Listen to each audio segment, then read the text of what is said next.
नमस्कार, मेरा नाम है आशीष जायसवाल। आज जो है ऑपरेशन बुरहान वानी, जो कि कश्मीर घाटी का सबसे बड़ा एनकाउंटर माना जाता है, जिसमें एक ऐसे टेररिस्ट को मारा गया जो सेना के लिए जो है हम कह सकते हैं मुसीबत बन चुका था, जो सेना के लिए सरदर्द बन चुका था। 21 साल का लड़का जो सोशल मीडिया से जो है फेमस हुआ, वो एक ऐसा आतंकवादी था जो कि जब भी आप आतंकवादियों को देखते हैं तो उनके चेहरे पर एक मास्क होता है और वो जो है अधिकतर अपने नाम बदल के जो है जब भी कोई चीज उन्हें जो है पहुंचानी होती है जनता तक, या हम कह सकते हैं अपने गुर्गों तक, तो वो इन सारी चीजों का यूज करते हैं। लेकिन वो ऐसा आतंकवादी था जो इन सारे नियमों को ताक पर रखकर इन सारे नियमों को तोड़ देता है, और जो उसका नाम था बुरहान वानी, वही नाम, वही चेहरा, मास्क हटा देता है। और कई सारे फोटोज के वायरल होते थे, कई सारे वीडियोज वायरल होते थे। उसको नाम दिया गया था पोस्टर बॉय, क्योंकि हर पोस्टर पर कहीं ना कहीं उसका नाम होता था। और उसके टाइम पर घाटी के हालात कितने खराब हुए, इस बात का अंदाजा लगाना मुश्किल है। 12,000 से ज्यादा लोग घायल हुए थे जब उसका एनकाउंटर किया गया था। 100 से ज्यादा मौतें हुई थी जब उसका एनकाउंटर किया गया। और घाटी में बताते हैं कि 1990 के बाद जो तनाव उसके टाइम पे था, 1990 के बाद इतना तनाव नहीं देखा गया था, क्योंकि 1990 के आसपास ये तनाव हुआ था। बुरहान वानी के इस एनकाउंटर को कैसे हमारी सेना ने अंजाम दिया, उसके बाद सेना को जो है सेना मेडल दिया गया। लेकिन आप सोच सकते हैं कि उस सिचुएशन को, जब उस वक्त कश्मीर की हालत आप जानते थे कि जरा जरा सी बात पर पत्थर चल जाते थे, जरा जरा सी बात पर जो है सेना के लिए मुसीबत हो जाता था एनकाउंटर करना, क्योंकि आतंकवादियों को तो ये फर्क नहीं पड़ता कि सिविलियन मर रहे हैं या कौन मर रहा है। लेकिन जब सेना एनकाउंटर करती है तो उसको ये ख्याल रखना पड़ता है कि कोई मासूम ना मरे, कोई निर्दोष ना मरे। सेम सिचुएशन पुलिस के साथ भी होती है। तो इन सारी चीजों को संभाल कर चलना कितना मुश्किल होता होगा। उम्मीद करिए कि जिनकी सुरक्षा के लिए वो ये एनकाउंटर कर रहे थे, वही लोग पत्थर बरसाने के लिए, वही लोग प्रोटेस्ट करने के लिए भी तैयार थे। तो अब सवाल ये उठता है कि इसकी टिप किसने दी और कैसे सेना जो है इस तक पहुंच गई, क्योंकि 2010 में ये गायब होता है और 2015 लगभग 10 साल के बाद इसका एनकाउंटर किया जाता है। उस वक्त इसकी उम्र जो है 25 साल लगभग हो चुकी थी, 15 साल का था। 2010 में 21 साल का लगभग ये हो चुका था। कहा यह जाता है कि एक महिला ने जो है लाल कलर का रिबन बांध दिया था उस घर के दरवाजे के ऊपर जहां ये आया हुआ था।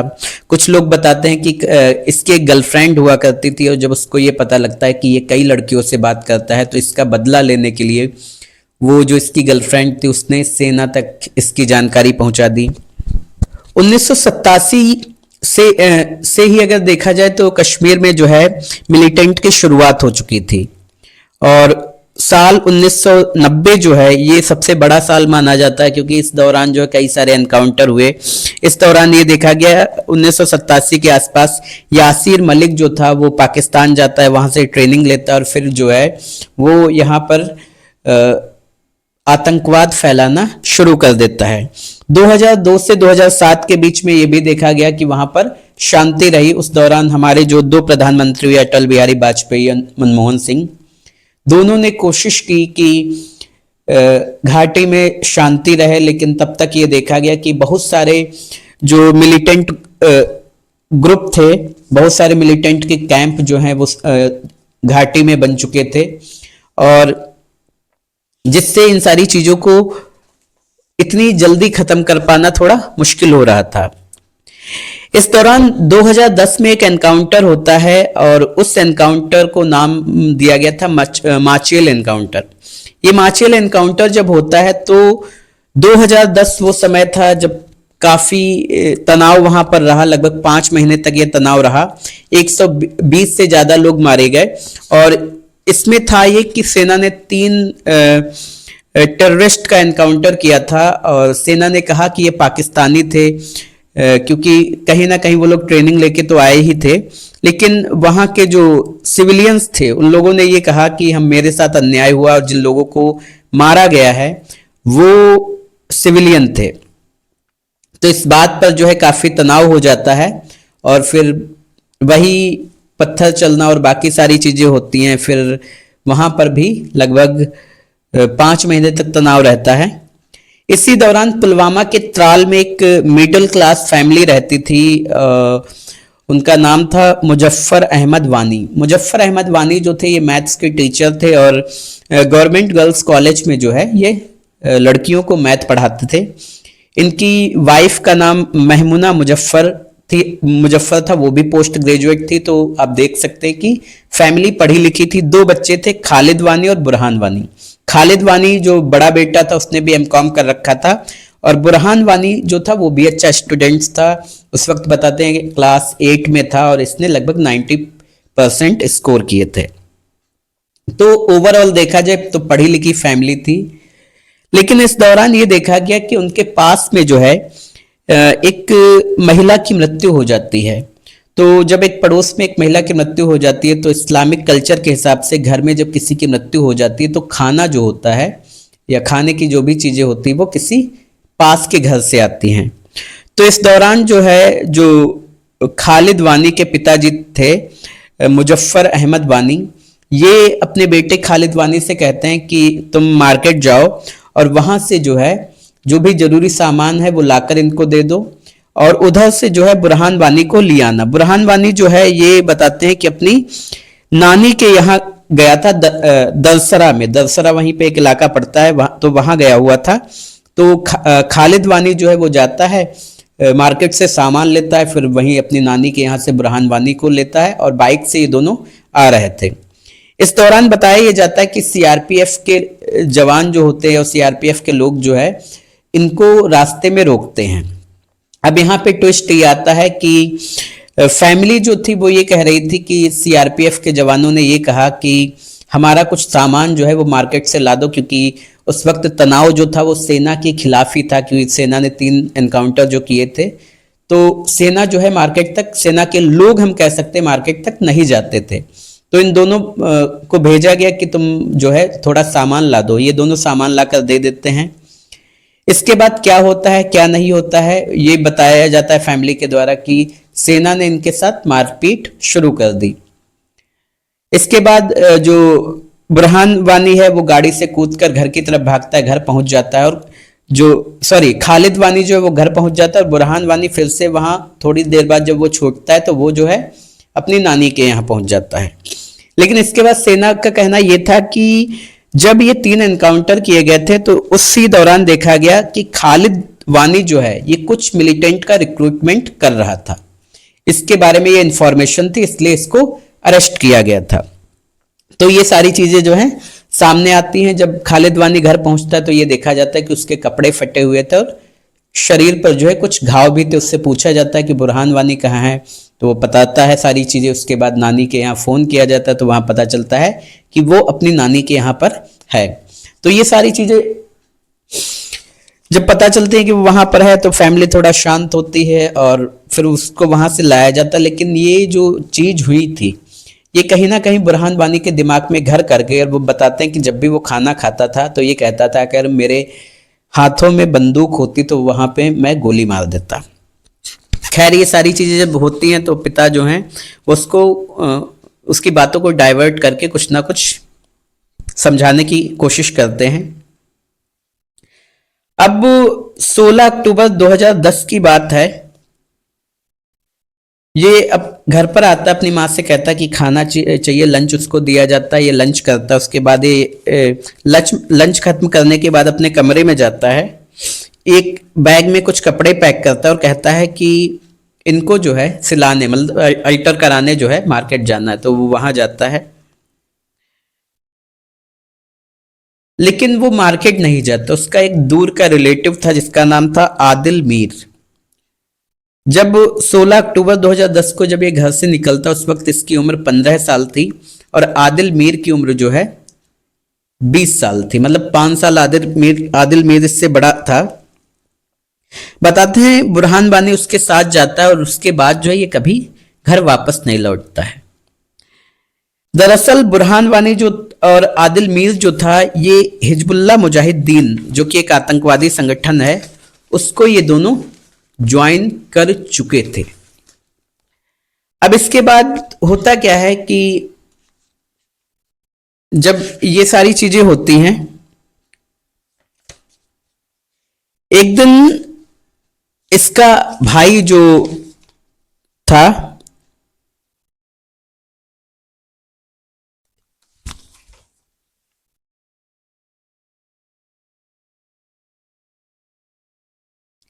इसी दौरान ये देखा गया कि आदिल को जो है जम्मू कश्मीर में बुरहान वानी का कमांडर बना दिया जाता है। जब आदिल को बुरहान वानी का कमांडर बना दिया जाता है तो ये भी उसके साथ में था, सारी चीजें नॉर्मली चलती रहती हैं। 2013 में एक वीडियो जारी होता है जिसमें एक टेररिस्ट को गोली लगती है। उसके बाद वो एक वीडियो बनाता है जिसका नाम था एजाज अहमद भट्ट। एजाज अहमद भट्ट जो है एक वीडियो बनाता है और उसमें कहता है कि बुरहान से कहना कि हमारे लिए प्रे करे, मतलब दुआ करे। उस दौरान जब ये वीडियो रिलीज करता है तब बुरहान का नाम जो है सामने आता है और बुरहान का नाम पहली बार सोशल मीडिया पर आता है और तब पता लगता है कि एक आतंकवादी बन चुका है। खैर उस दौरान सेना ऑपरेशन कर ही रही थी। एजाज अहमद भट्ट को जो है वो उसी ऑपरेशन में ढेर कर दिया जाता है। अब जब बुरहान वानी ढेर हो जाता है इस दौरान जो है 2013 की बात ये थी। 2013 के बाद 2014 आता है और 2014 में आदिल मीर, वही आदिल मीर जिसके साथ जो है ये बुरहान वानी गया था, उसको भी जो है सेना के एक ऑपरेशन होता है और उसमें उसको भी मार गिराया जाता है। अब धीरे धीरे ये देखा गया कि बुरहान वानी के कुछ ऐसे वीडियोज और पोस्ट आने लगे थे, नॉर्मल होते थे, जिसमें वो बच्चों को भड़काने की बात करता था और भी सारी चीजें करता था। लेकिन अचानक से एक वीडियो आता है, एक फोटो आता है जिसने जो है सेना को कहीं ना कहीं शॉक कर दिया कि हिजबुल मुजाहिदीन जो है वो इसको यंगेस्ट कमांडर बना दिया जाता है हिजबुल मुजाहिदीन का। अब ये करता क्या है कि ये कश्मीर के लड़कों को उकसाना शुरू कर देता है। और अभी तक जो हमने बताया कि जो मिलिटेंट हुआ करते थे तो अपना नाम बदल कर या मुंह पर कपड़ा बांध कर रखते थे, ये इन सारे जो भी नियम कानून थे इनको साइड में करता है। इसने अब जो है अपना नाम भी नहीं बदला था, इवन ये मास्क जो आतंकवादी लगाते थे वो भी नहीं लगाता था और खुद को कैमरे पर अब ये दिखाना शुरू कर देता है। ये कश्मीर के यूथ से कहता था कि असलहा बारूद उठाइए और इंडियन आर्मी और भारत के खिलाफ लड़िए, हमारे साथ जंग में शामिल होइए, ऐसी ये बातें करता था, आज़ाद कश्मीर की मांग करता था। और कई बार तो इसके कई सारे फोटो आए जिसमें ये देखा गया कि साउथ कश्मीर में जो है ये नॉर्मली घूमता रहता था, बच्चों के साथ इसको क्रिकेट खेलते देखा गया। तो मतलब इसने जो है कश्मीर में कहीं ना कहीं इसको सह दी जा रही थी लोकल लोगों के द्वारा या बाकी लोगों के द्वारा। 1990 से देखा जाए तो ये पहला मिलिटेंट था जिसको हर घर में लोग जो है नाम से जानते थे, बच्चे से लेकर बड़े तक।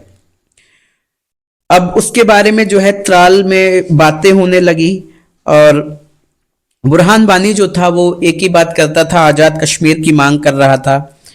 और बुरहान वानी जो है उसने अलग अलग लड़कों को जो है अपने ग्रुप में शामिल करना भी शुरू कर दिया था।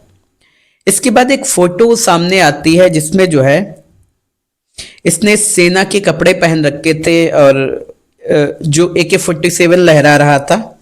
अब जब नए लड़के जब ये सारी चीजें देखते हैं तो कश्मीरी लड़कों के बीच में बहुत ज्यादा पॉपुलर हो चुका था।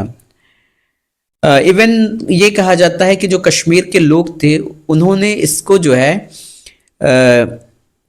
रेवोल्यूशनरी, एक क्रांतिकारी का दर्जा दे दिया था।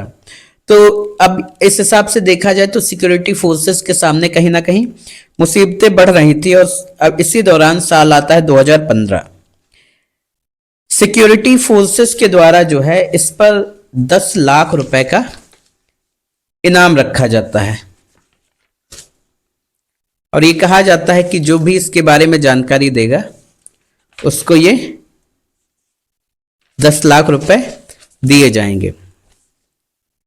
लेकिन इसी दौरान होता क्या है कि एक दिन इसका जो बड़ा भाई था वो अपनी माँ से कहता है कि कुछ चीजें बना दो, अच्छा सा हम लोग जो है अपने दोस्तों के साथ पार्टी करने जा रहे हैं।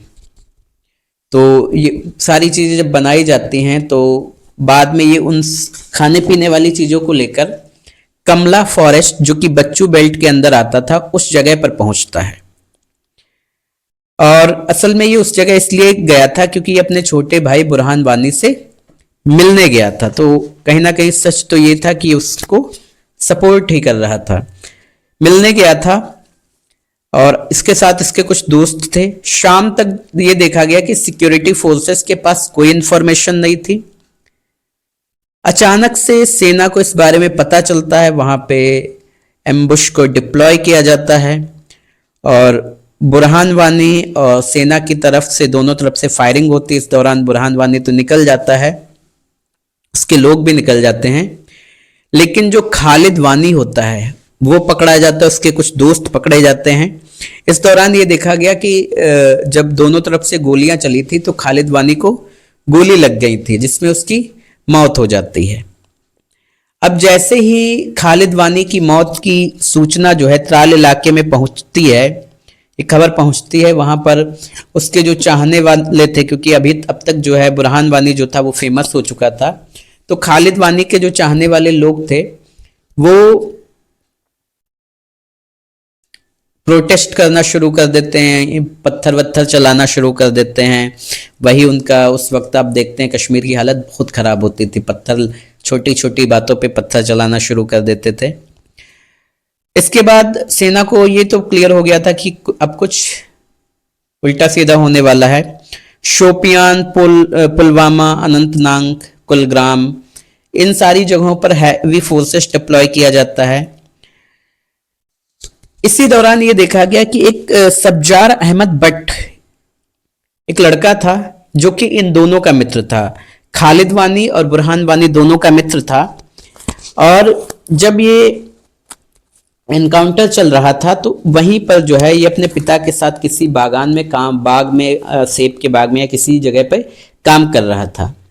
गन शॉट की आवाज़ सुनकर ये लोग काम वाम छोड़कर या पूरा करके जो है अपने घर की तरफ चले जाते, क्योंकि इन लोगों के लिए रोज का वो था, कहीं ना कहीं सेना के ऑपरेशन होते ही रहते थे। लेकिन जब उसको ये पता चलता है कि उसके दोस्त खालिद वानी को मार दिया गया है तो ये जो है बताते हैं कि अजीब सा बेचैन रहने लगता है। और अगले दिन कहते हैं कि ये सब्जार जो है, सब्जार अहमद भट्ट, ये अपने घर आता है,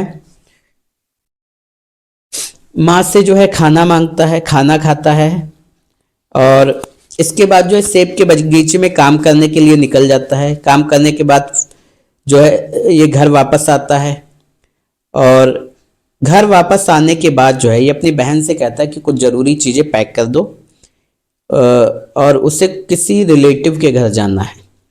उसको पैक करके दे दी जाती हैं चीज़ें। ये घर से निकलता है तो उस वक्त त्राल में जो है पत्थरबाजी चली रही थी, उसी पत्थरबाजी में ये शामिल हो जाता है। कहते हैं कि काफ़ी ये लंबा चौड़ा था तो बीच सड़क पर खड़े होकर ये पत्थर फेंक रहा था, तो लोगों ने इसको साबा डॉन नाम दे दिया गया था, जिसका नाम सब्जार अहमद भट्ट था, तो इसको साबा डॉन नाम दे दिया गया था। और लोगों के द्वारा बताया गया कि इसने सीआरपीएफ के एक जवान की जो असॉल्ट राइफल थी वो छीन ली और ये जंगल में भाग गया। उसके बाद इसका कोई पता नहीं चलता है। फिर 11 लड़कों की ये पता चलता है कि 11 लड़कों की एक गिरोह बन चुकी है। ऐसे ही एक और हुआ, एक 23 साल का सद्दाम पडार था जो कि शोपियान डिस्ट्रिक्ट का था। वो अपने क्रिकेट खेल के लिए मशहूर था, ट्रेडिंग स्किल उसकी बहुत अच्छी थी, उसके लिए फेमस था। शेफर्ड लोग उसको बुलाते थे और बताते हैं कि वो लाइव ट्रेडिंग किया करता था। तो उसी दौरान लेकिन वो बुरहान वानी के वीडियोस भी देखा करता था और उनसे प्रभावित हो जाता है। एक दिन वो अपने घर पर उठता है और भेड़ बकरियों को चराने के लिए जाता है और भेड़ बकरियों को चराकर 2 बजे जब घर वापस आता है, खाना खाता है और फिर वही आम सी बात अपने कपड़े पैक करता है और घर से निकल जाता है। शाम तक जब वो वापस नहीं आता तो पिता जो है वो निकलते हैं ढूंढने, लेकिन कोई 1 हफ्ते तक कोई खबर नहीं मिलती है। 1 हफ्ते के बाद जो है पुलिस स्टेशन से फोन आता है और बताया जाता है सद्दाम जो आपका लड़का है उसने बुरहान वानी को ज्वाइन कर लिया है। अब क्या कर सकते थे पेरेंट्स, वहां तो आम सी चीज थी ये। अब एक चीज देखी गई कि अभी तक जो लोकल रिक्रूटमेंट हुआ करता था वो उसको पाकिस्तान ले जाया जाता था, कश्मीर से पाकिस्तान ले जाया जाता था, वहीं पर ट्रेनिंग दी जाती थी। लेकिन जब से बुरहान वानी आया था तो ये देखा गया कि 60 ऐसे मिलिटेंट थे जिन्हें साउथ कश्मीर के अंदर जो है, इंडिया में साउथ कश्मीर के अंदर जो है ट्रेनिंग दी जा रही थी। और इसी दौरान एक वीडियो जारी करता है बुरहान वानी जिसमें यह कहता है कि अमरनाथ यात्री जो हैं, जो सिविलियन हैं, हम उन पर अटैक नहीं करेंगे, लेकिन उनकी सुरक्षा में जो सिक्योरिटी फोर्सेस लगे हैं वो बच के रहें। तो इस दौरान भी इसकी कश्मीर में काफ़ी तारीफ होती है और बाकी सारी चीज़ें होती हैं। लेकिन फिर ये भी देखा गया कि जो सिक्योरिटी फोर्सेस अमरनाथ में जाने वाले भक्तों की सुरक्षा में लगे हैं, जो सिक्योरिटी फोर्सेस सिविलियन की सुरक्षा में लगे हैं, अगर उन पर गोली चलेगी तो कहीं ना कहीं वो लोग भी चपेट में आएंगे जिनकी सुरक्षा में वो लोग लगे हैं। तो ये सारी चीज़ें कहीं ना कहीं एक दूसरे से कनेक्ट की गई।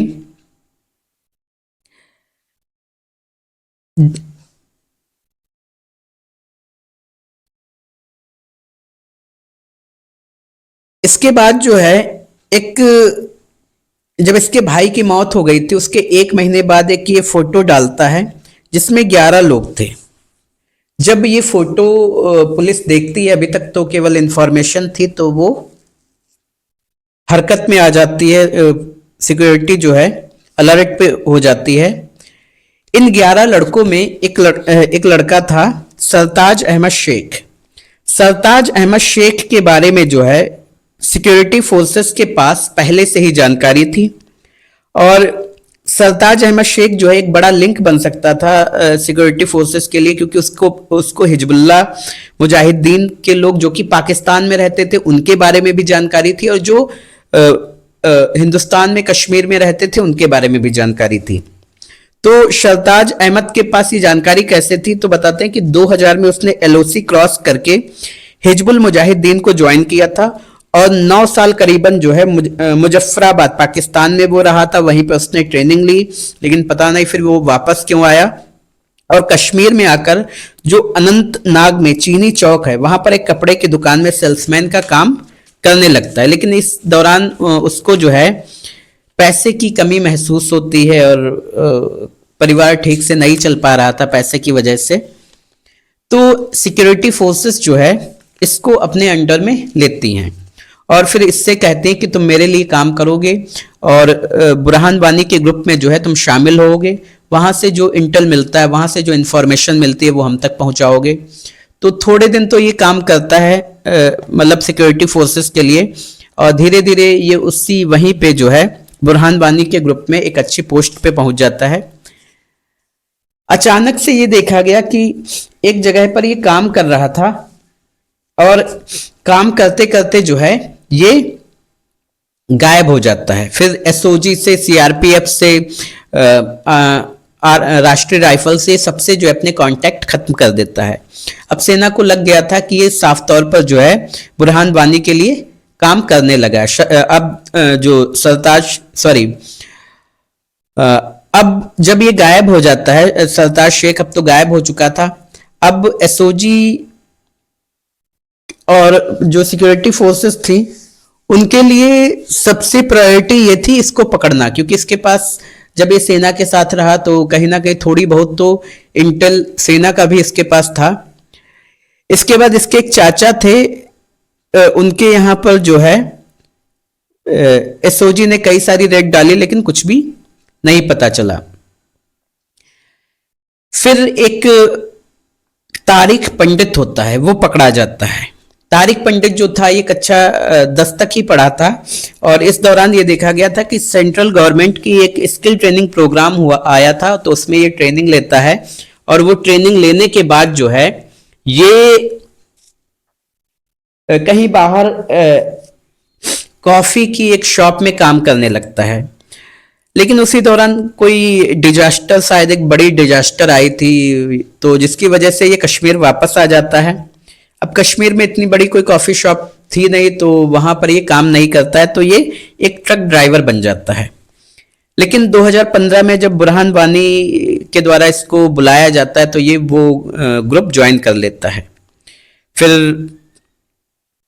गलती से ये सेना की पकड़ में आ जाता है और वहां पर होता क्या है कि जब ये सेना की पकड़ में आ जाता है तो फिर इससे पूछताछ की जाती है। और अब यहां पर कई सारी चीजें ये हुई कि ये कहा गया कि जो तारिक वानी था, जो तारिक पंडित था, उसने सारी जानकारी बुरहान वानी के ग्रुप के बारे में जो है सेना को दी। अब इसके बारे में कई सारी गलत फहमियां हैं, किसने क्या दिया किसी को एग्जैक्ट नहीं पता है। कुछ लोग कहते हैं कि उसकी गर्लफ्रेंड ने सारी जानकारी दी, कुछ लोग कहते हैं कि तारिक ने जानकारी दी, कुछ लोग कहते हैं कि एक महिला थी जिसने रेड रिबन बांधा था उसने जानकारी दी। तो अजीब अजीब तरीके से सारी चीजें हैं। फिर होता क्या है कि 7 से 8 जुलाई की रात को जो एक सूचना मिलती है कि जो ये सरताज शेख है ये अपने चाचा के यहां आया हुआ है। जब ये जानकारी मिलती है तो वहां पर जो है 19 राष्ट्रीय राइफल की एक यूनिट पोस्टेड थी, उनसे चेक की जाती है इंफॉर्मेशन। प्राइमरी इंफॉर्मेशन के तौर पर यह जानकारी मिली थी और ये जानकारी ये थी कि सरताज शेख जो है वो अपने चाचा से मिलने आने वाला है। फिर ये पता चलता है कि वो 2 दिन से आया हुआ है, वहां पे रुका हुआ है। फिर ये पता चलता है कि उसके साथ 2 लोग और हैं, लेकिन ये जानकारी पुख्ता है या नहीं है, थोड़ी थोड़ी जानकारी मिल रही थी। फिर वहीं पर एक कसाई था, उससे ये जानकारी मिलती है कि इनके यहाँ पे एक पार्टी थी। अब धीरे धीरे चीजें कंफर्म हो जाती हैं। इनके यहाँ पार्टी थी तो काफी सारा मटन मंगाया गया था, ये वो कसाई बताता है। और वो भी ये भी बताता है कि कुछ स्पेशल गेस्ट आए हुए थे। अब ये तो पक्का था कि कुछ तो है, बुरहान वानी वहां पे है या नहीं है, लेकिन कुछ तो है। फिर ये पता चलता है कि सरताज शेख जो है वो तो पक्का है और उसके साथ में 2 लोग और हैं। तो अब ये कंफर्म हो गया था कि हैं आतंकवादी ही। फिर मेजर संदीप कुमार की एक टीम जो है वो वहां पर पहुंचती। मेजर संदीप कुमार उसको लीड कर रहे थे। अब जब आर्मी की एक टुकड़ी वहां पे पहुंचती तो जो लोकल लोग थे वो पूछताछ करने लगते हैं, भाई किस लिए अचानक से इतनी फोर्स यहाँ पे आई है। तो ये बताया जाता है कि महबूबा मुफ्ती उस वक्त वहाँ की सीएम थी, तो ये कहा जाता है कि उनका कोई प्रोग्राम था जिसकी वजह से जो है यहाँ पर आर्मी को डिप्लॉय किया गया है। जहां पर इसके चाचा रहते थे उस जगह का नाम बमडुरा कश्मीर के कुलनार में मौजूद है, जो पाकिस्तान के बॉर्डर से बताते हैं लगभग 20 किलोमीटर की दूरी पर है। पाकिस्तान की बॉर्डर से क्या एक जगह है वहां पे पाकिस्तान के अंदर, वहां से 20 किलोमीटर की दूरी पर यह बताया जाता है। तो वहां से केवल 20 किलोमीटर की दूरी पर था। 4 बजे तक बताते हैं सेना ने घर को चारों तरफ से घेर लिया था, पोजीशन ले ली थी। सेना की बढ़ती मौजूदगी जो है वो घर तक इसकी भनक पहुंचती है। जब इसकी घर तक भनक पहुंचती है तो जो लोग थे वो धीरे धीरे प्रदर्शन करना शुरू कर देते हैं, नारेबाजी होने लगती है, पत्थरबाजी भी होने लगती है।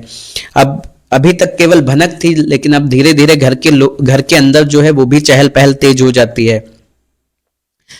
बताते हैं कि घर के बाहर 2 लोग खड़े थे, उनको लेकर मेजर संदीप कुमार जो थे वो घर के अंदर घुसने का प्रयास करते। इसी दौरान घर के अंदर से फायरिंग हो जाती है। अब जब घर के अंदर से फायरिंग होती है, अब चीजें जो अभी तक थोड़े बहुत जो डाउट थे कि क्या है सच में, नहीं है नहीं है नहीं है, जब घर से फायरिंग होती तो अब तो पक्का हो चुका था कि कोई ना कोई आतंकवादी यहां पर है, वरना क्यों कोई फायर करता। फिर ये किया जाता है कि घर के पीछे आग लगा दी जाती है। अब इस्लाम में एक कॉन्सेप्ट है कि अगर आप आग में जलकर मरते हैं तो आप दोजक में जाते हैं। तो जब आग लगाई जाती है तो पहले जो सबसे निकलता है वो सरताज अहमद अजीज, ये सबसे पहले बाहर निकलने की कोशिश करता है और इसको वहीं पर ढेर कर दिया जाता है। फिर परवेज अहमद लश्करी जो था, ये एक लड़के को बचाते हुए सेब के बगीचे में ढकेल रहा था। तो जब ये सेब के बगीचे में उसको कवर देते हुए जा रहा था तो पहली गोली इसको लगती है सेब के बगीचे की तरफ। एक तो ढेर हो चुका था, पहली गोली इसको लगती है, फिर जो जिसको ये बचाने की कोशिश करता था उसको गोली मारी जाती। 3-4 गोलियां इनको जो भी लगती हैं, ये दोनों गिर जाते हैं। तो 2-1-3 ये गिर चुके थे। डेड बॉडी की चेकिंग की जाती है। अब सेना ने जो सोचा नहीं था वो हुआ। बुरहान वानी भी उसमें ढेर हो चुका था। इस सबसे मेजर ऑपरेशन, सबसे बड़ा ऑपरेशन सेना के लिए एक बड़ी अचीवमेंट थी। और उसके बाद वायरलेस पर जो है अपनी टीम को सूचना दी गई कि बुरहान वानी को मार गिराया गया। इसी दौरान चीफ मिनिस्टर महबूबा मुफ्ती का बयान आता है कि इस ऑपरेशन के बारे में उनको कोई जानकारी नहीं थी। बुरहान के पिता का जो इंटरव्यू आता है वो कहते हैं कि उनका बेटा जो है वो इतनी आसानी से आतंकवादी नहीं बना, सेना की वजह से और पुलिस की वजह से बहुत से आरोप उन्होंने लगाए। और उन्होंने ये भी कहा कि वो जो है आज़ाद कश्मीर की मांग इसीलिए कर रहा था और हम भी आज़ाद कश्मीर की मांग कर रहे हैं, हमारी भी सोच जो है उसी से मिलती। मतलब ये ऑन कैमरा उन्होंने ये सारी चीज़ें कही। कहा जाता है कि जब उसका जनाजा निकला, जब उसका वो जनाजा उठने वाला था तो उसके जनाजे में 3 लाख लोग आए थे और उसकी डेड बॉडी को पाकिस्तान के झंडे में जो है ले जाया गया था। तो पाकिस्तान की तरफ भी कहीं ना कहीं उसका झुकाव था। जो जनाजे की नमाज थी, नमाजे जनाजे जो है, जो भी उसको बोलते हैं मुझे क्लियर नहीं पता है, माफ करना, 40 बार पढ़ा गया क्योंकि वहां बहुत से लोग जो है 3 लाख की भीड़ थी। तो सुबह से शाम तक वही जनाजे की नमाज ही पढ़ी गई। 1990 के बाद कहा जाता है ये सबसे बड़ा हुजूम था। इसके बाद जो है पाकिस्तान में बुरहान वानी को शहीद का दर्जा दिया गया। जो वहाँ का जो आर्मी चीफ था उसने कहा कि उसने जो उसके लिए बड़े अच्छे अच्छे शब्द कहे। बताते हैं 51 दिनों तक कर्फ्यू लगा रहा, 91 लोगों की जो है मौत हुई थी, 12,000 से ज्यादा लोग घायल हुए थे। भारत विरोधी स्लोगन लगाए गए थे कश्मीर में उस वक्त, और दुकानें बंद थी, सारा बिजनेस ठप हो चुका था। स्कूल जो है वो हफ्ते में कहीं एक बार खुलते थे। और जिस घर में बुरहान वानी का एनकाउंटर किया गया था, बताते हैं कि उस घर को जला दिया गया था, उस घर के लोगों को बेघर कर दिया गया था कश्मीर के लोगों के ही द्वारा। और उन लोगों को जिन जिन पर भी शक था कि इस घर से इनपुट जो है सेना तक जा सकता है, उन घरों को आग लगा दी गई थी। इसके बाद आखिरी इसका एक जो बचता है इस ग्रुप का, जिसका नाम था लतीफ टाइगर, 2019 में जो है मिलिट्री ने उसको भी ठिकाने लगा दिया। तो ये एक कहानी थी आतंकवादी की, जिसके जनाजे में जो है 3 लाख लोग उमड़ पड़े। और कैसे ये हो सकता है पता नहीं, कैसे उनके दिलों में हिंदुस्तान रहता होगा। जो एक आतंकवादी के जनाजे में भी जो है शामिल हो जाते हैं।